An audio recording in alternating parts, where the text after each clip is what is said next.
Dame Andrea Jenkins, if you'd be good enough to move the motion. Thank you. Thank you, Mr. Chairman, and it's a pleasure to serve under your chairmanship. I beg to move that this House has considered the costs associated with illegal immigration. I thank the Backbench Business Committee for granting this debate and for the support of members across this House, including the former Home Secretary, the Right Honourable Member for Fareham, and the former Immigration Minister, the Right Honourable Member for Newark, and also my honourable friend, the member for Strangeford, who also co-sponsored this debate. For too long, this House has avoided addressing the issue that, according to YouGov's latest polling, currently ranks second among the electorate as the most important issues facing our country. This is only surpassed by the economy. We are facing an immigration and asylum crisis in the UK, and we as parliamentarians need to find a solution to get a grip of this problem and win back public trust in our ability to represent the interests of the British people and to legislate and govern on their behalf. Across the House, too many of my colleagues have been reluctant to discuss the real consequences illegal immigration has on our society, our culture and our security, for fear of being denounced as racist by a loud liberal minority in influential positions. Whether that be mainstream media, academia, powerful NGOs who dominate public discourse with their progressive agenda, or even fellow members of Parliament. Mr. Chairman, only this week we saw the civil service unions mount a legal challenge trying to stop the government's Rwanda policy. All of these people and organisations need to wake up to reality. The British public have had enough and they demand action from our politicians. Because illegal immigration represents an existential threat to our society, our culture and our security. And cracking down on this issue must be a top priority. It is a matter that I believe should transcend political divides, and it is a matter of national importance as we as legislators have a duty to the British people to address it. And it affects every corner of our country. Throughout this debate, I will highlight the astronomical costs that illegal immigration has on the economy and the wider society, as well as suggest action we should take to reduce the total number of illegal immigrants arriving on our shores. The House of Commons Library report prepared ahead of this debate took issue with the term illegal immigrant when referencing those crossing the channel in small boats, noting that while a person might enter the country without permission, they have the legal right to be here while they claim for asylum or admissibility to the asylum system is being considered. This report therefore opts to use the phrase unauthorised migrants and includes only those who are subsequently refused asylum and remain in the UK without permission when referencing the cost of illegal immigration. With a fully functioning asylum system where the public can have confidence that the decisions being taken are accurate, this distinction would be, of course, be right and proper. But right now, this methodology is deeply flawed. We know that irregular border crossings have skyrocketed in the past decade, in particular with smugglers now preferring to conduct an amphibious assault on our borders over the previously more common route of shoving people into the back of lorries via the Channel Tunnel. These clandestine groups have caught on to the fact that Britain's asylum system is on its knees. And know that anyone who arrives in Britain and claims asylum is afforded protections and the benefits at taxpayers' expense. There are numerous cases of people whose asylum applications are pending who have lived in Britain for years, many of whom then choose to utilise loopholes in our human rights laws to bolster the strength of their application. This is something the Leader of the Opposition, the Right Honourable Member for Holborn and St Pancras, understands too well. Let's not forget how he, as a human rights barrister, acted for Islamic cleric Abu Qatada in a bid to avoid deportation. He also helped an Iraqi terrorist suspect sue the government over breaches of his human rights. Mr. Chairman, we have seen loopholes utilised, such as a sudden desire to convert to Christianity, knowing full well that their applications will be approved, as it shows they would be persecuted back in their claimed countries of origin. And speaking of countries of origin, we simply have no idea where the vast majority of those who arrive without permission and claim asylum are actually from, making it impossible to determine their application. A Home Office response to a Freedom of Information request by Migrant Watch UK in 2022 revealed that of the 16,510 small boat migrants to land in Britain from 2018 up to the second quarter of 2021, just 317 arrived with a passport, and that's just 1.92%. The total number of arrivals has since risen to nearly 120,000 people since 2018, with no indication that these people have started to make a concerted effort to provide immigration officials with the necessary documentation to confirm their identity. That is a town the size of Watford, comprising a vast majority of adult males arriving without documentation, who aren't forthcoming with their age or their country of origin, and are leaving immigration officials playing a guessing game on who to believe. Home Office figures show that 94% apply for asylum, and yet according to the House of Commons research briefing on asylum statistics published on the 1st of March this year, our annual refusal rate of asylum applications at initial decision has plummeted from 88% and down to an astonishing 24% in 2022. Even 3/4 of those refused at initial decision lodged an appeal between 2004 and 2021, and a third of those appeals were successful. Some may qualify, such as a rapid decrease in asylum refusal rates, by claiming that there is more conflict in the world today than there was 20 years ago. But that just doesn't stand up, Mr. Chairman. There were endless conflicts at the time that we were refusing nearly 90% of all asylum applications, from the civil wars in Somalia, Sri Lanka, Chad, Yemen, and Niger, to name but a few, to the Iraq War and Russia's invasion of Georgia. The evidence can only lead us to one conclusion. Our asylum system is being gamed by people with the help of ever stronger smuggling gangs. Know what to say, they know what to do, and to tick the right boxes and be granted permission to stay in Britain. We are faced with a record asylum backlog. Home Office figures show that 74,172 initial decisions on asylum applications were made last year alone, which is 4 times the number made in 2022. The government will argue this is due to the increase in decision makers. Its own figures show an increase in those reviewing applications from 865 in 2022 to 1,281 in March 23, which is an increase of 48%. But when you factor in that 62,336 of those 74,000 initial decisions were successful, it is a record annual figure. Now, Mr. Chairman, it raises huge questions over the handling of those applications and how those decisions have been made. There is absolutely no doubt that some individuals arrive in Britain through irregular means and claim asylum are genuine people. Fleeing war or persecution are individuals, we have a moral responsibility to help those. And it is right that we support such people, for example, when the war broke out in Ukraine. But it's also quite evident that our asylum system has broken down to the point where it is currently unfit for purpose and exploited on an unprecedented scale. And it is therefore simply impossible to discount those granted asylum when conducting a review of the true costs of illegal immigration. Now, moving on to the cost of illegal immigration on both our society and our finances, we must first understand the scale of the issue in hand, a task that, by its very nature, is problematic. Again, to cite the House of Commons Library report prepared for this debate, the most recent robust estimates of the size of unauthorised resident population in the UK is around 400,000 to 600,000 in the early 2000s. More recent but less robust estimates have put the population between 8,000 and 1.2 million in 2017. It is likely none of these estimates actually accurately capture the situation in 2024. So I'd be pleased to hear from the Minister on that point. Now, that's a city with a population of 20% larger than Birmingham, or 3 times the size of Manchester, living in the UK illegally, utilising the many public-funded services that are available to them, regardless of a person's immigration status, and it could be far more. Public services available to illegal migrants include state education, NHS services including both the A&E treatment, primary care such as GPs and dentistry appointments, and compulsory psychiatric treatment, legal aid and various local authority support.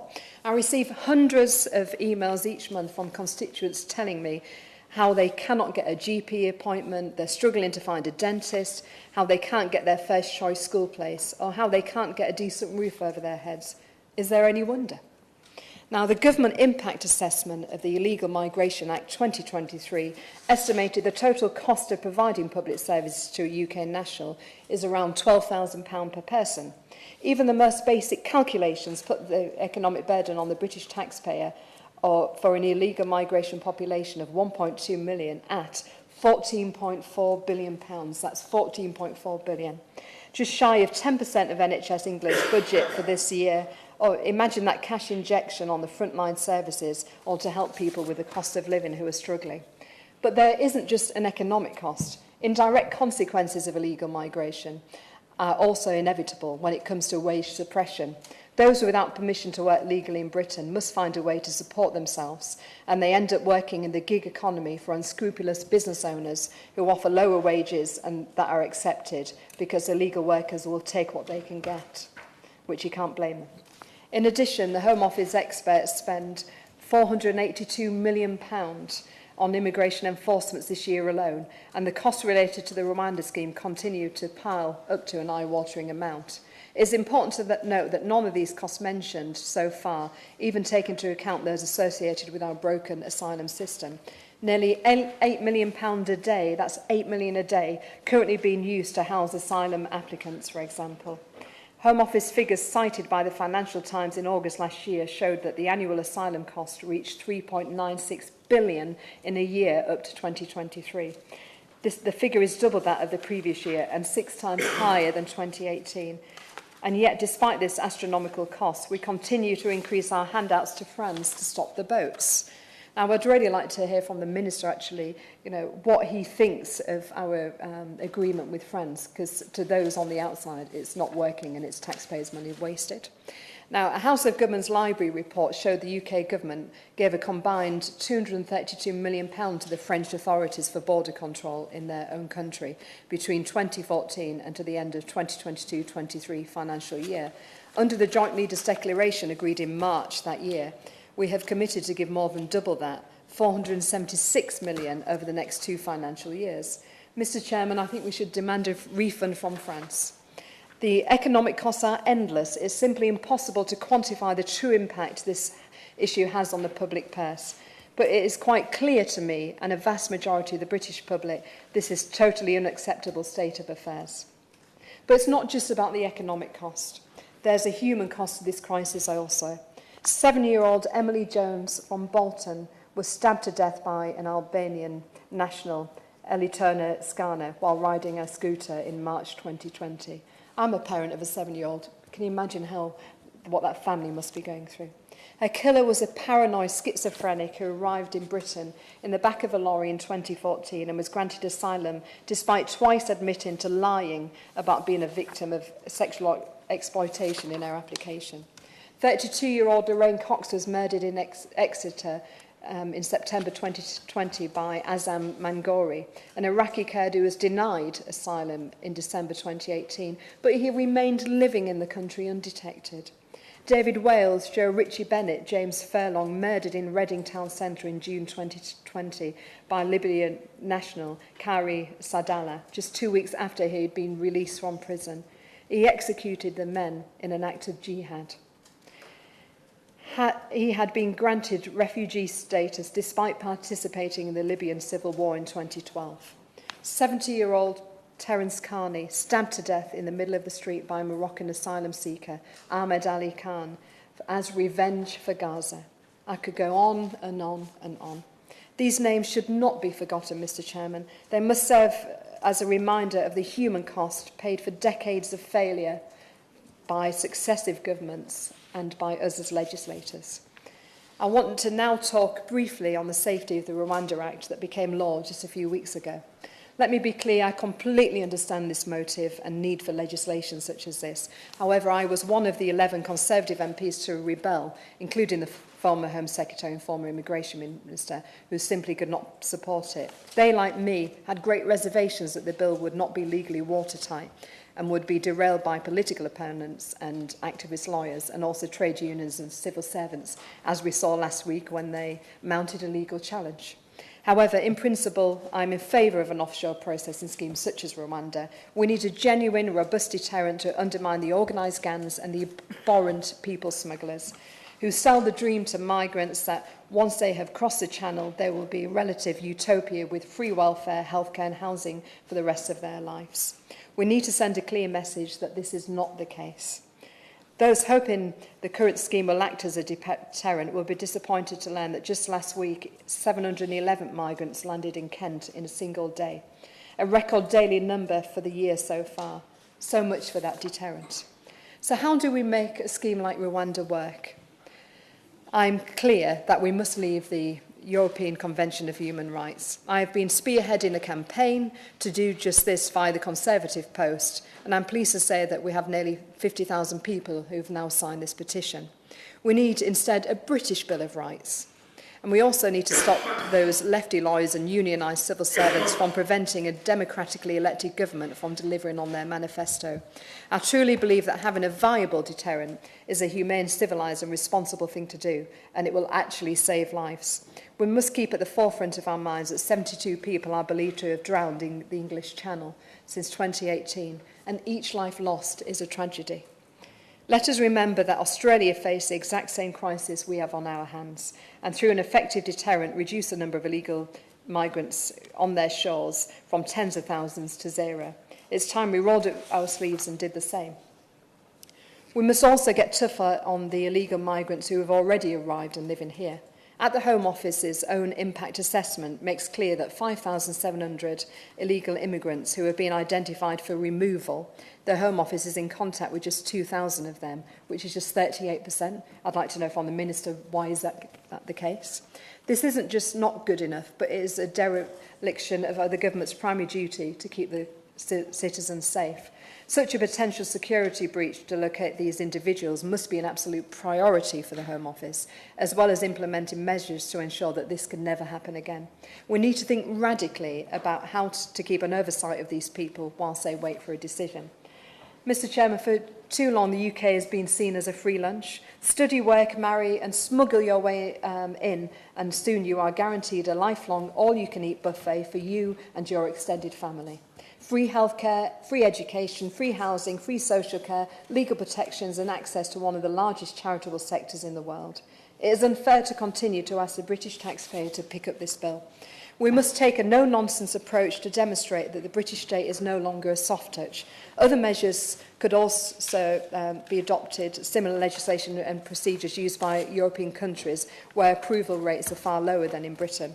We approve far too many asylum requests. When you compare our acceptance rate to the 25 to 30% common across most of Europe, if you look at our legal system and the Home Office guidance on asylum applications, we make it far too easy for those seeking to try their luck.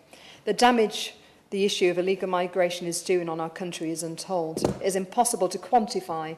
The British public knows, they see it and they feel it. It is substantial and they want it resolved. The ordinary Brit, certainly in my part of the world, is decent and fair-minded. They believe in the value of work and the desire to get on in life. On the whole, they are tolerant of others and show respect for different cultures. However, they are also instilled with a great British principle of fair play. And illegal immigration on this scale is simply at conflict with this principle. In my conclusion, Mr. Chairman, I would like to suggest a 5-point plan we must immediately action to start getting this crisis under control. First, we need to profoundly strengthen our border security. We need to invest in technology, personnel and infrastructure to enhance surveillance and patrol efforts along our coastline, and we must have the political will to use this technology to enforce a stricter border policy. Secondly, we need to get tough on our so-called international partners to address the underlying drivers of illegal migration and deter the crossings in the first place, as it puts people's lives at risk when they try these dangerous crossings. We should be clear, no more money to France unless they play ball, work more effectively and stopping departures from their own shores. Third, we need to streamline and improve our immigration processes. We need to process asylum claims far more efficiently and effectively and ensure that applicants do not go AWOL whilst waiting for a decision. And we can use a tagging system for this. We also need to introduce measures to dissuade people from attempting illegal crossings. This means imposing stricter penalties for smugglers. And I'm sure across the House people would agree with that, and implemented public awareness campaigns to educate potential migrants about the risks and dangers and also consequences of irregular migration. It may also mean thinking creatively about how to charge migrants for the public services that they use while they're here. We've got to stop everything being from the taxpayer's purse. And finally, we must also strengthen the Rwanda deterrent by leaving the European Convention of Human Rights, which is the only way to ensure it will work in the way the British public expects. Or let's, as a Conservative Party, commit to having a referendum on leaving the ECHR and let the public decide. The government needs to move quickly. We have just 6 months to get tough. The Labour Party opposite, if they got into power, they've said only last week, they're considering giving automatic asylum to 50,000 people of those waiting for a decision. This is a way to remove them off the books and make the figures look good. They also want to ditch our Rwanda scheme. Finally, Mr Chairman, I would not expect to go to another country illegally, be put up in a hotel, get free healthcare and all the other benefits at no cost to myself. This needs to stop. We also need to stop this pull factor, as this is why people come here. We need to put an end to the soft touch Britain and toughen up for the future of our great country. I look forward to hearing views across the House, which no doubt will differ to mine. Thank you, Mr Chairman.